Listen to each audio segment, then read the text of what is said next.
지난 한 주간 많은 비가 내렸습니다. 그래서 전국적으로 여러 가지 어려움들과 고난들이 있었던 것을 우리는 잘 압니다.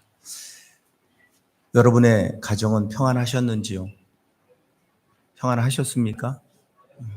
얼굴 표정은 전혀 평안하지 않은 것 같은데 입으로는 아멘이라고 그러는 것 같기도 하고, 다행히 이곳에는 비가 그렇게 많이 안 오고 적당히 와서 우리에게는 참 단비가 되어졌는데, 아마 전국적으로 이 비로 인해 돌아가신 분도 있고 또 상해를 입으신 분들도 있고 집을 잃고 여러 가지 고난 가운데 있는 분들이 많은 것 같습니다. 우리가 이런 때 이 땅을 위해 기도할 수 있는 것도 그리스도인의 사명이라고 생각이 됩니다. 그래도 우리 성도들 모두 상처 없고 아픔 없고 큰 문제 없이 한 주간을 보내셨기에 우리 옆에 분들하고 인사하시겠습니다. 반갑습니다. 잘 보내셔서 환영합니다. 우리의 삶에 지난주에 우리가 교회 창립 기념 주일을 보냈습니다. 그러면서 교회는 베드로의 믿음의 고백, 주는 그리스도시요 살아계신 하나님의 아들이십니다 라고 하는 고백 위에 세워지는 것이다 라고 말씀을 드렸습니다. 주님께서 너희는 나를 누구라 하느냐 라고 물으실 때 우리의 고백은 뭘까요? 정말 주님이 우리의 그리스도가 되십니까?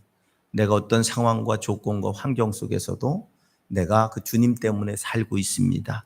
그 구원의 은혜를 잊지 않겠습니다. 그렇게 고백하며 살아가고 계십니까? 아무 대답을 안 하는 거 보니까 그렇게는 못 살고 계신가 보네요. 어쩌면 우리의 삶이 그리스도와 동행하는 삶일 때만 믿음의 삶이 되어질 수 있을 줄로 믿습니다. 우리는 그리스도 때문에 사는 인생이 되어야 되는데 그리스도를 나 때문에 사시게 만들 때가 훨씬 많은 것 같습니다. 우리 옆에 분하고 다시 한번 인사하겠습니다. 그리스도 때문에 삽시다. 그리스도 때문에 사시기 바랍니다.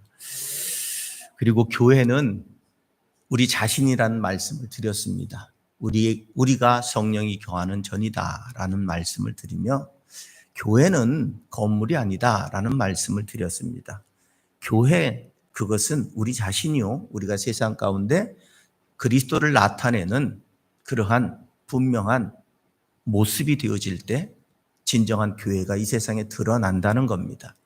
이 건물은 아무리 화려하고 아름다워도 교회일 수 없습니다.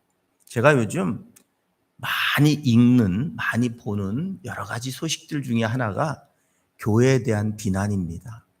그 많은 비난들을 받으며 교회는 여전히 꿋꿋하게 걷고 있지만 그 비난에 대해 우리가 그냥 에이 잘못된 거야 라고만 말할 게 아니라, 그 교회가 비난받는 이유는 건물이 비난받는 게 아니죠. 건물을 비난할 이유도 없습니다. 곧 그리스도인으로 살아가는 우리가 비난받는 것이고 우리의 삶을 돌아볼 필요가 있지 않을까. 그 첫 번째 이유가 뭘까? 교회는 예배하는 곳입니다. 우리가 예배자로서 바로 서야, 그래야 교회는 교회 될 수 있습니다. 교회는 어떤 곳입니까? 교회는 하나님의 임재의 장소입니다. 하나님이 있어야 교회입니다.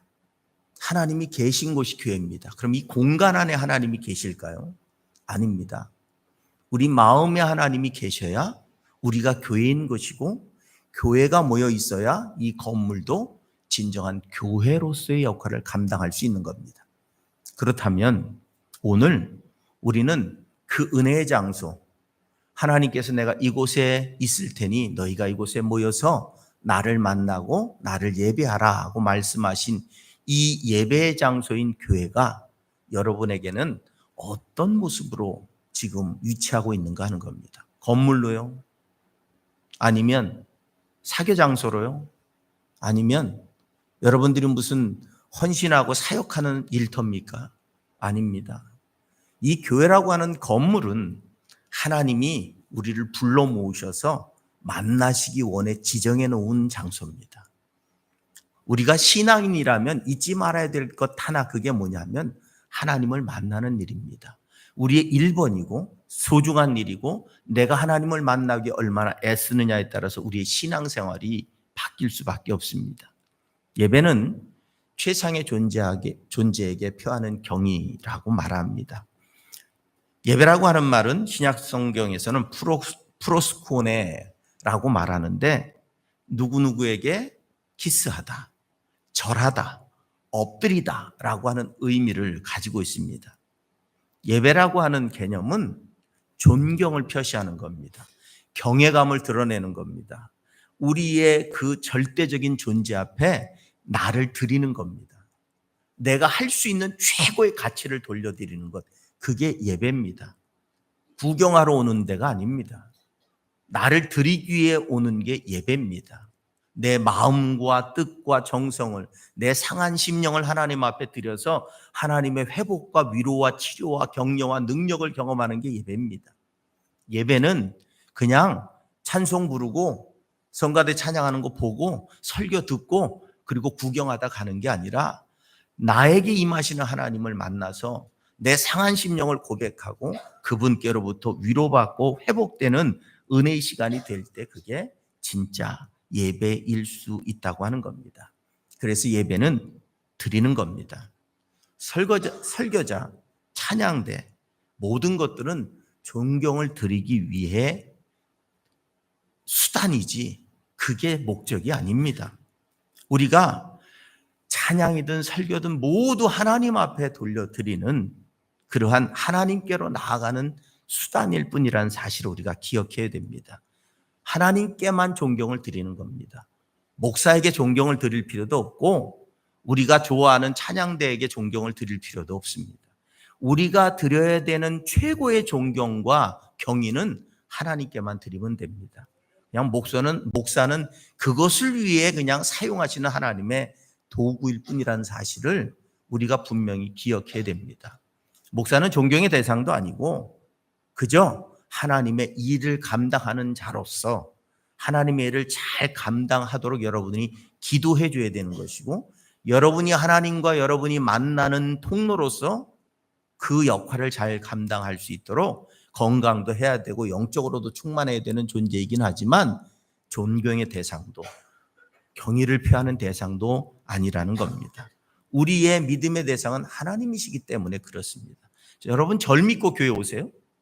저 때문에 교회 오십니까? 제가 훌륭하고 잘나고 멋있고 잘생겨서 저 때문에 오세요? 아니잖아요. 하나님 때문에 오시잖아요.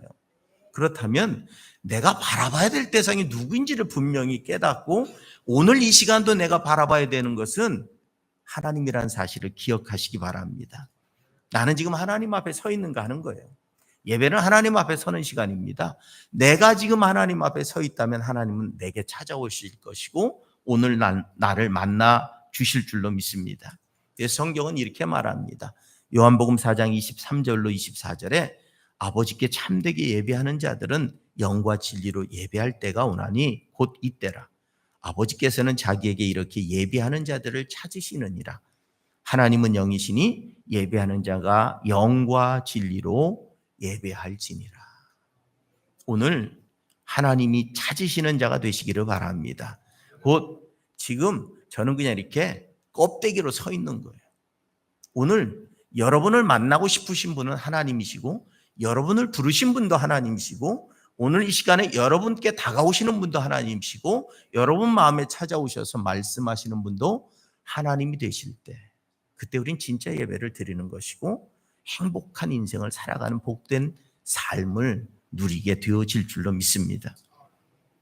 이 시간은 하나님 앞에 서는 시간입니다. 그 하나님은 전능하시고 창조주이시고 만왕의 왕이시고 통치자 되시고 오늘도 살아계시고, 입술로는 참 우리가 많은 하나님에 대한 언어를 구사합니다. 지금 내 안에 계신가 하는 거예요.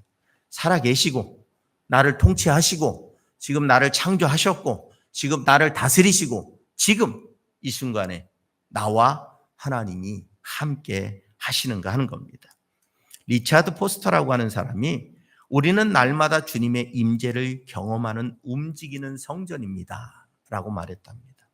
날마다 주님의 임재로 우리의 삶이 하나님의 은혜 안에 사는 성전이다라는 겁니다. 오늘 여러분은 성전임을 기억하시기 바랍니다. 여러분 안에 성령이 계시고 여러분을 부르신 하나님께서 오늘 함께 하신다는 그 확신이 없이는 우리는 이 건물 안에서 아무것도 얻을 게 없습니다. 이곳이 아무리 화려하고 이곳에 아무리 훌륭한 음향시설이 되어 있고 아무리 단련된 성악가들로만 구성된 찬양대가 있다 할지라도 그건 예배가 아닙니다. 그건 그냥 우리 장기자랑이고 우리끼리 잘 어울려서 잘 형식적으로 드리는 어떤 모임입니다. 내 안에 하나님이 계셔야 예배인 겁니다. 내가 하나님을 바라봐야 예배인 겁니다. 오늘 그 하나님은 오늘 그 예배를 받으시기 위해 이곳에 오셨는 줄로 믿습니다. 이스라엘 사람들은 건물을 붙들고 성전이라고 이곳에서 예배만 드리면 우린 절대 무너질 일도 없고 망할 일도 없을 것이라고. 과거에는 법궤 메고 나가서 전쟁터에서 이 법궤만 있으면 우리가 이긴다고 하다가 법궤도 빼앗겨 버리는. 왜? 하나님이 무능력해서요? 하나님이 아무것도 하실 수 없어서요? 여러분, 우리는 하나님을 전능하시다고 말하면서 하나님을 무시합니다. 내 마음대로, 내 뜻대로, 내 방법대로, 내 생각대로, 내 지식대로 절대 하나님을 인정하지 않아요. 내가 하나님보다 더 나을까요? 내가 하나님보다 더 훌륭합니까? 내가 하나님보다 더 대단할까요? 우리는 하나님이라고 이야기하는 그분 앞에서 나라고 하는 존재가 더 커져 있다는 사실을 우리는 잊고 살아갈 때가 더 많다는 겁니다. 형식으로 보이는 의식, 형식으로 모양으로 보이는 하나님께 드리는 영광, 하나님은 그걸 받으시는 게 아닙니다. 오늘 지금 상한 심령이라도 나를 받으시는 겁니다. 오늘 지금 불편한 심령이라도 나를 받으시기 원하시는 겁니다. 오늘 행복한 나를 받으시기 원하시는 겁니다. 오늘 성공한 나를 받기 원하십니다. 내가 주인공이 내가. 하나님께는 지금 내가 필요한 거예요. 하나님은 지금 내 예배를 받기 원하시는 거지 형식을 원하시는 게 아니라는 겁니다. 그래서 라오디게아 교회에게 이렇게 말씀합니다. 네가 말하기를 나는 부자라 부유하여 부족한 것이 없다 하나 내 곤고한 것과 가련한 것과 가난한 것과 눈먼 것과 벌거벗은 것을 알지 못하도다. 반대로 서머나 교회에게는 이렇게 말합니다. 내가 내 환난과 궁핍을 알거니와 실상은 내가 부유한 자니라. 현실적으로 표면적으로 드러난 건 성공한 인생이고 잘 사는 인생이고 평안한 인생이고 문제 없어요. 그런데 하나님이 보실 땐 부족하고 가난하고 눈멀고 벌거벗은 자랍니다. 현실적으로는 지금 환난과 고난과 궁핍 가운데 있어요. 그런데 하나님께서는 영적으로 너는 부유한 자랍니다. 우리는 눈에 보이는 것들을 바라보며 하나님 앞에 서지만 하나님은 우리의 중심을 바라보시며 하나님이 기뻐하신다는 겁니다. 오늘 내 상황이 힘들고 어려울 수 있습니다. 환난과 고난 가운데 있을 수 있습니다. 그런데 내가 하나님을 간절히 원합니다. 부유한 자랍니다. 오늘 난 아무 문제도 없습니다. 잘 먹고 잘 살고 뭐 큰 어려움 없고 난 뭐 학식도 있고 세상 사람들한테 존경도 받습니다. 그런데 그 안에 하나님이 안 계시면 넌 눈먼 자랍니다. 벌거벗은 자랍니다. 가난한 자랍니다.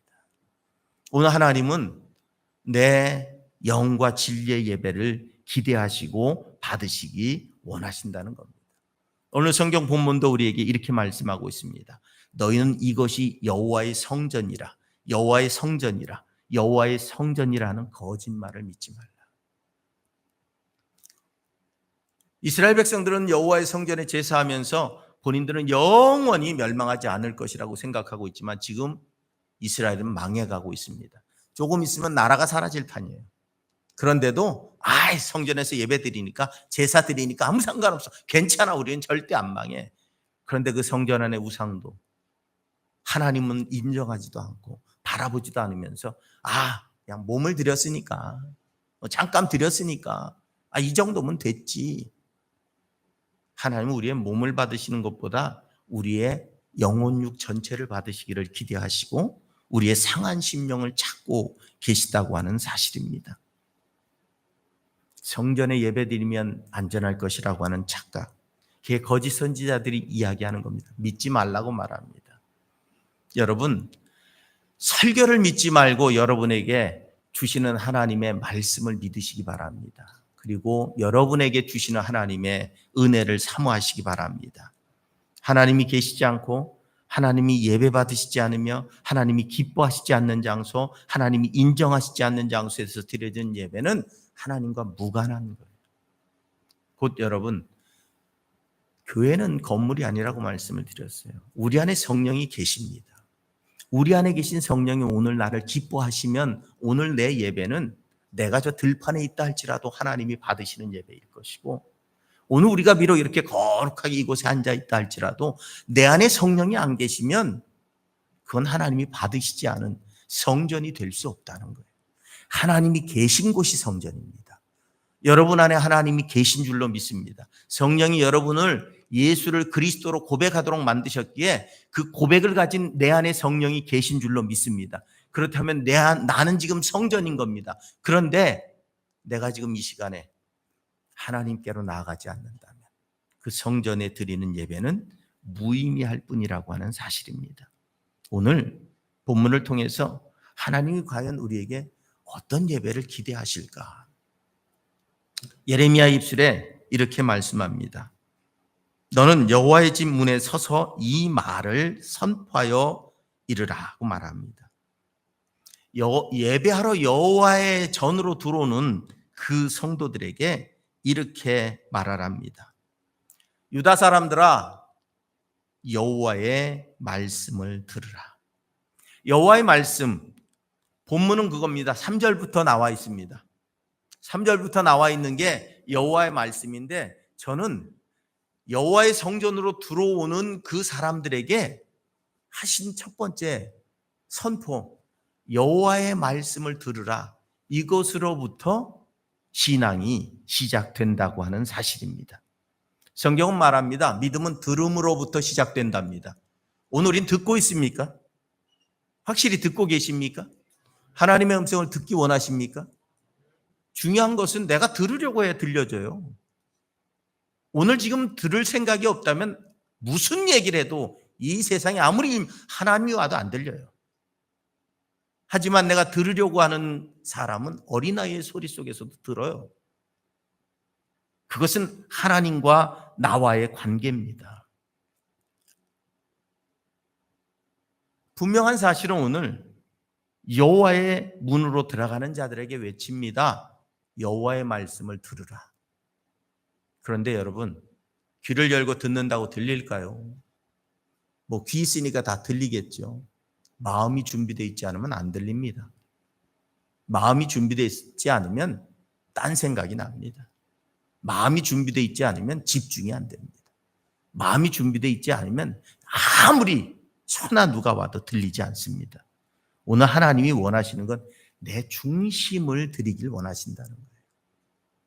내가 하나님 앞에 서는 이 시간만이라도 내 중심이 하나님께 열려지기를 원하신다는 겁니다. 하나님을 예배한다는 건 예배자가 하나님의 주권을 기꺼이 인정함과 더불어 그의 계명에 대해서 순종하는 것을 내포합니다. 그분을 인정하고 그분께 순종하기로 결단해야 들음이 시작되는 거예요. 그냥 소리를 듣는 건 아무 의미가 없습니다. 내 마음이 하나님의 음성으로 울려야 되는 거예요. 내 마음에 하나님의 음성이 진동이 되어야 되는 거예요. 그분의 주권을 인정하고 지금 이 시간에 이곳의 주인은 하나님이시고 이곳에서 나를 지금 통치하시고 내게 말씀하신다고 믿고 내가 그 음성 가운데 귀를 기울일 때 내 가슴에 진동이 시작될 수 있다는 겁니다. 사람이 말하는 것은 2, 3년이면 배우지만 듣는 것은 배우기까지 80년이 걸린답니다. 아니, 잘 듣는데 그 듣는다는 의미는 경청한다, 경청. 내 마음에 받아들인다는 거예요. 우리가 세상의 모든 이야기를 내 마음에 받아들이며 들을 수 있을까요? 아닙니다. 그 경청하는 것은 평생 학습이 필요하답니다. 들을 청자, 한자로 들을 청자를 풀이해 놨는데 들을 청자에는 한자 단어가 여러 개가 있습니다. 귀자에다가 왕자도 있습니다. 그리고 열십자에 눈목자도 있고 한일자에 마음심자가 있습니다. 이게 합쳐져서 들을 청자가 됐어요. 그래서 이걸 풀이하면 듣는 것이 왕처럼 중요하고 10개의 눈으로 보듯 상대방에게 집중해 상대와 마음이 하나 되는 게 듣는 거라. 되게 어려운 얘기죠. 듣는 것이 왕처럼 아주 중요한 일이기 때문에 눈이 2개밖에 없는데 10개처럼 해서 모든 걸 집중해서 하나에 집중해서 내 마음을 열고 듣는 것, 그게 진짜 듣는 거랍니다. 그러니까 듣는 게 얼마나 어려운 것인지 우리에게 이야기합니다. 신학자 폴 틸리는 사랑의 첫째 의무는 경청하는 것이다 라고 말했습니다. 하나님을 사랑한다면 하나님의 말씀에 경청하는 것, 그게 진짜 사랑하는 것이라고 말하고 있다는 겁니다. 심리학자는 가정 문제 대부분은 배우자, 특히 남편들이 경청을 배워야 된답니다. 남편들이 아내의 말을 잘 안 듣는다는 거예요. 왜냐하면 과거로부터 가정의 주도권을 남자가 가지고 있었기에 휘두를 줄은 아는데 들을 줄은 모른다는 거예요. 그래서 가정의 행복을 위해서 남자들이 훈련해야 될 게 뭐냐면 듣는 거랍니다.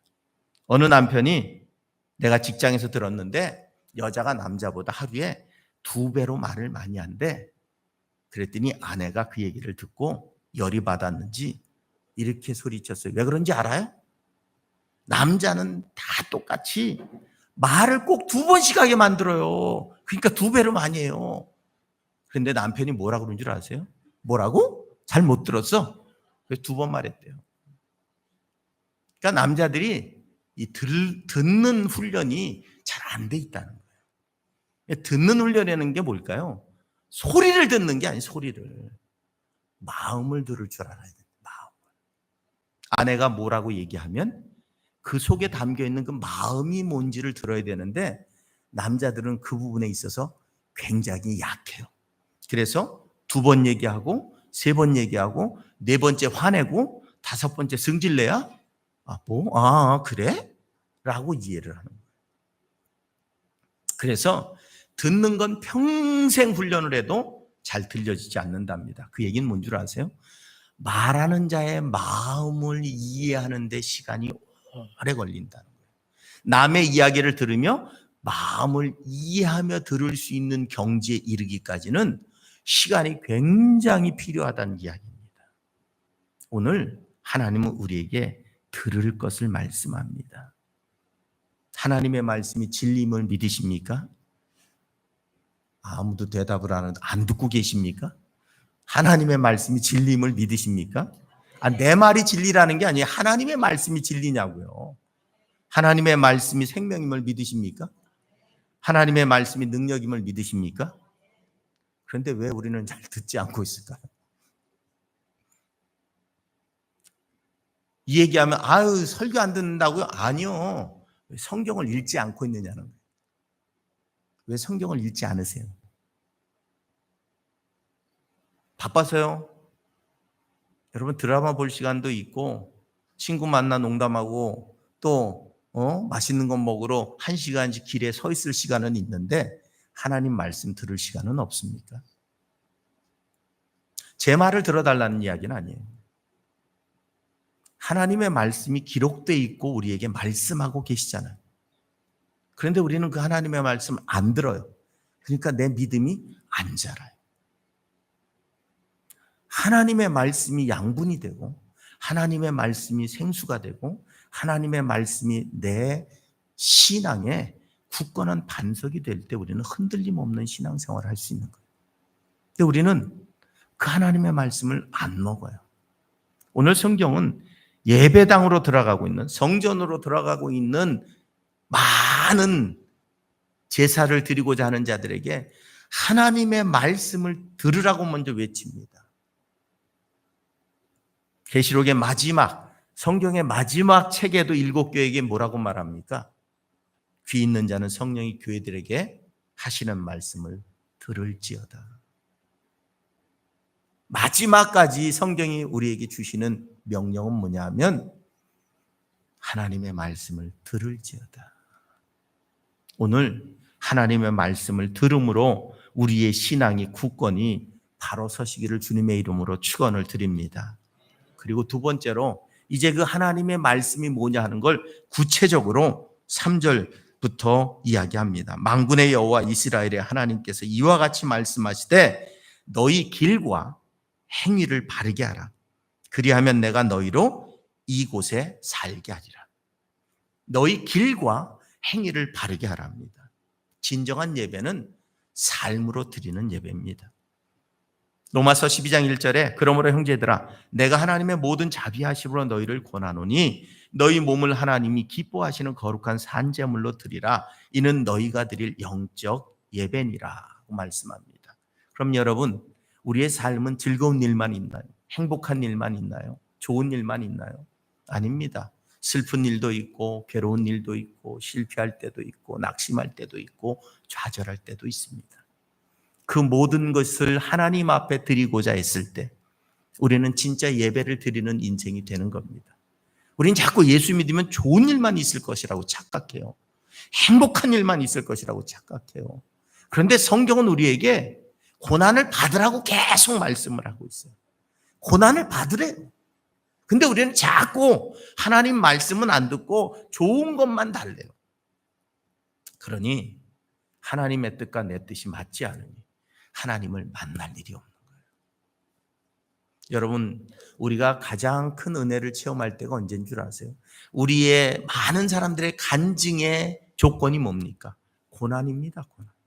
고난 중에 만난 하나님, 낙심 중에 만난 하나님, 시험 중에 만난 하나님, 그 하나님 때문에 회복되고 그 하나님 때문에 감격해서 그 하나님이 최고라고 죽음 앞에서 고백할 수 있는 게 신앙입니다.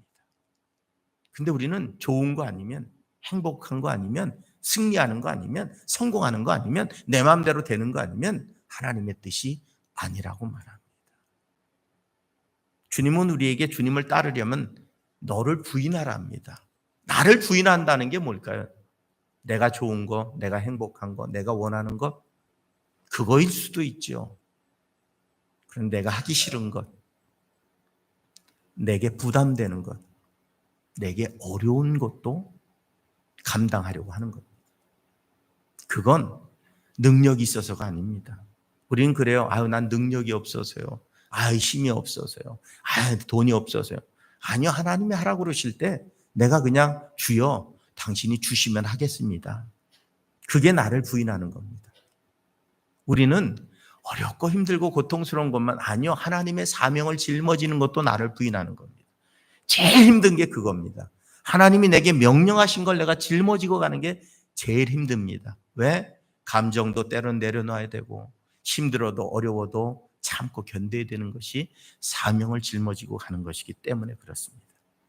여러분, 사명을 짊어지고 가는 건 쉬운 일이 아니에요. 내 감정도, 내 편안함도, 즐거움도, 내 모든 것들을 하나님 앞에 맡기고 짊어지고 뚜벅뚜벅 걸어가야 되는 것이기 때문에 그렇습니다. 웅덩이가 있어도 낭떠러지가 있어도 그저 그 길을 걷는 게 사명자입니다. 그게 곧 하나님 앞에 내가 정말로 산제사를 드리는 겁니다.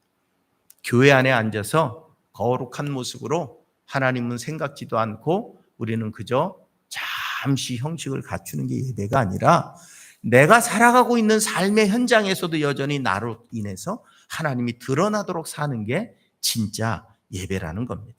그래서 야고보 사도는 야고보서 2장 2절로 26절에 영혼 없는 몸이 죽은 것 같이 행함이 없는 믿음은 죽은 거라고 이야기하는 겁니다. 오늘 분명히 만군의 여호와 이스라엘의 하나님께서 이와 같이 말씀하시되 너희 길과 행위를 바르게 하라. 그리하면 내가 너희로 이곳에 살게 하리라. 그 길과 행위를 바르게 하는 게 뭡니까? 너희는 이것이 여호와의 성전이라 여호와의 성전이라 하지 말고 5절부터 말하면 너희가 만일 길과 행위를 참으로 바르게 하여 이웃들 사이에 정의를 행하고 이방인과 고아와 과부를 압제하지 않으며 무죄한 자의 피를 이곳에서 흘리지 아니하고 우상을 섬기지 않으면 연약한 자를 돕고 내 주변에서 분명히 억울한 자를 격려하고 위로할 수 있고 내 삶의 정의가 흐르고 내 이웃을 돌볼 수 있고 연약한 자들을 격려할 수 있고 그리고 우상 섬기지 않고 오직 하나님의 길을 따라가는 것, 그게 오늘 우리에게 길과 행위를 바르게 하는 것이다 라고 말씀하시며, 그것이 하나님의 말씀이랍니다. 그게 진짜 예배라고 우리에게 말씀하고 있습니다. 순종하라는 하나님의 말씀, 하라는 것은 하고 하지 말라는 것은 하지 말라는 겁니다.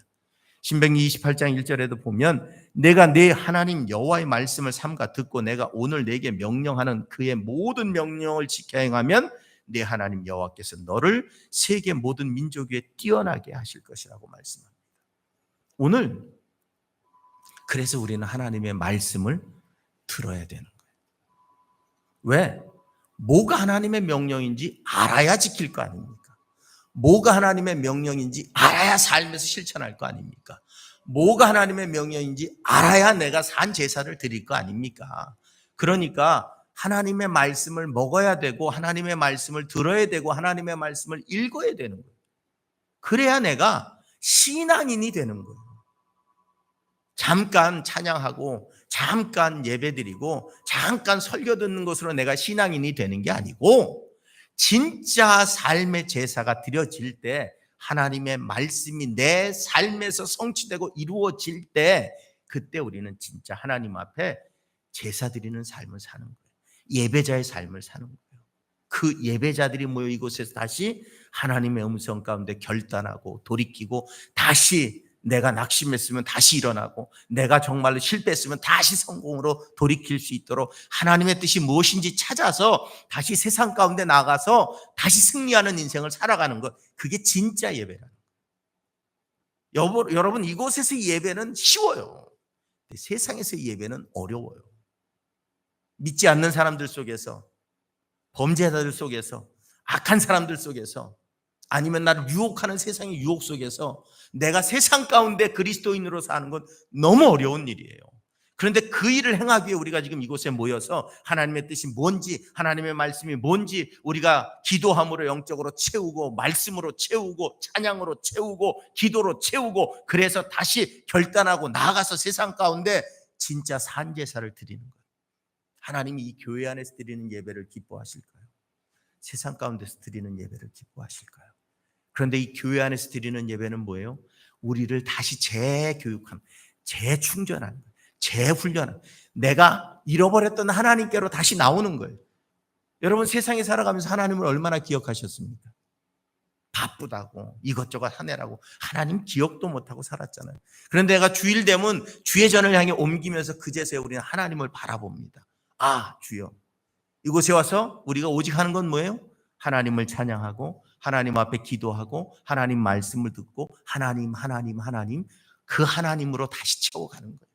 비워졌던 하나님을, 세상 속에서 살아가며 비워졌던 하나님을 이곳에 와서 다시 재충전하고 나아갈 힘, 나아갈 용기, 나아가서 살아갈 힘을 재충전하고 나아가는 것이 교회 안에서 이루어지는 예배여야 된다는 겁니다. 그때 우리는 세상에서 견디는 거예요. 그래서 중간중간에 충전할 시간을 갖잖아요. 수요 예배 때 충전하고, 안 되면 내가 연약하면 새벽 예배마다 와서 충전하고, 교묘 기도회 때 충전하고, 주일날 충전하고, 그래서 내가 하나님을 잊지 않고 살아가며 하나님의 백성다운 삶을 살아가는 그 분명한 충전의 시간이 이 예배의 시간이 될 때, 우리는 온 삶을 하나님 앞에 예배드리는 교회로, 성전으로 이 땅을 살아내는 삶이 되어질 수 있을 줄로 믿습니다. 오늘 예레미야는 허울뿐이고 형식뿐이고 우상 섬기고 세상 가운데 모든 악을 행하면서 그저 성전에 나와 한번 얼굴 내밀고 가면, 그러면 너희가 영원히 살 것이라고 생각하는 그 착각으로부터 벗어나라는 겁니다. 하나님은 우리의 삶 모든 것을 바라보고 계십니다. 내가 잠잘 때도 그분은 졸지도 주무시지도 않고 나를 눈동자처럼 지키며 내가 어디로 가든 무엇을 하든 나를 아시고 내 마음의 생각과 내 마음의 뜻과 내가 행하는 모든 일들 보고 계시고 내게 영광 받으시기를 기대하십니다. 그러면 그 졸지도 주무시지도 않으시는 그 하나님 앞에 우리는 진정한 예배자인가 하는 겁니다. 로마서 12장 2절은 말합니다. 너희는 이 세대를 본받지 말고 오직 마음을 새롭게 함으로 변화를 받아 하나님의 선하시고 기뻐하시고 온전하신 뜻이 무엇인지 분별하라. 여러분, 이 한 주간을 살아가시면서 분별해야 될 일이 많을 겁니다. 이게 정말 하나님의 뜻일까? 아니면 사단의 유혹일까? 여러분, 우리가 사단의 유혹과 하나님의 뜻을 분별해야 하나님께로 나아갈 수 있습니다. 세상의 유혹과 하나님의 뜻을 분별할 수 있어야 하나님의 뜻을 따라 살아갈 수 있습니다. 우리가 성공하는 게 꼭 하나님의 뜻일까요? 아닐 수도 있습니다. 우리가 실패한 게 꼭 하나님의 뜻이 아닐까요? 아니요. 그게 하나님의 뜻일 수도 있습니다. 언젠가 말씀을 드렸죠. 한 청년이 주님의 이름으로 내가 사업을 시작합니다. 주님의 영광을 위해 이 사업이 잘 되게 해주십시오. 기도해달라고 목사님한테. 목사님이 기도했습니다. 그런데 돌아왔어요. 그 돌아온 이유가 뭔 줄 아세요? 부도가 났어요, 사업이. 제가 하나님의 영광을 위해 사업을 한다는데 이러면 됩니까? 이게 맞습니까? 그랬더니 목사님이 그랬대요. 그게 하나님의 뜻이다. 망하는 게 하나님의 뜻이면 망하는 게 맞다. 그때 깨달았답니다. 하나님의 뜻을 따라 내가 살지 않고 결국 하나님의 이름을 도용해 내 영광을 위해 살았구나. 여러분, 무엇이 하나님의 뜻인지 분별할 수 있어야 우리는 바른 길을 걸어갈 것이고 우리의 삶이 하나님 앞에 온전한 영광이 될 수 있을 줄로 믿습니다. 내가 너희를 이곳에 살게 하리니 곧 너희 조상에게 영원 무궁토록 준 땅이니라. 누구에게? 하나님의 말씀을 따라 온전한 예배자로 살아가는 성전된 우리에게 하시는 말씀입니다. 그 영원한 땅의 약속, 그 약속을 지키시며 이 한 주간도 진정한 예배자로 나의 삶이 하나님 앞에 드려지는 복된 하루가 또 매일매일이 한 주간이 되실 수 있기를 주님의 이름으로 부탁을 드립니다.